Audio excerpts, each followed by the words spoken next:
He kauwaka te toikupu ki te whakahihiko I te hinengaro. Land back, language back. This is how a language is being relearnt, reclaimed, revived through us.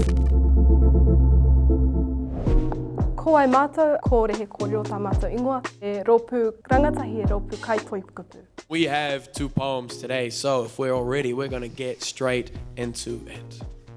We, the indigenous people of Aotearoa, ask for the rights entitled to us under the agreement our ancestors signed on February 6, 1840. I tīmata te kaupapa o Reheko rero mai I tētahi whakataitai toikupu no Action Education ko Word the Frontline I te tau 2002 mātoru I whiwhi mātou I te toa.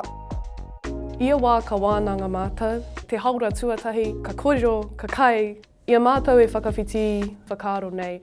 Ka tino ngana mātou ki te kimihia I te ngako o te tuhinga. He aha te tikanga o tō mātou tuhinga, he aha ngā āwhiro nui ka pirangi, te hunga whakarongo kia tangohia.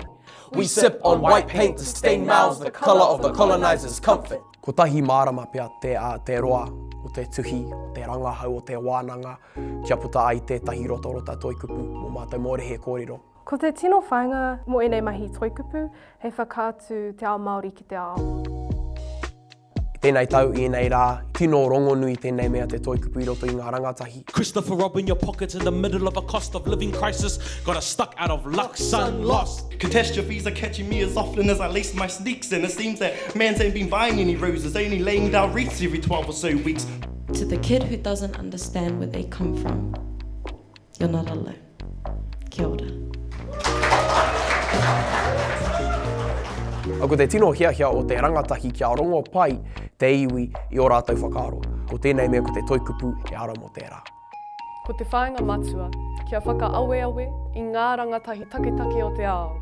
Kia tūpakari mo ake tonu atu. Ka noho tēnei kaupapa hei hoa haere mo ake tonu atu.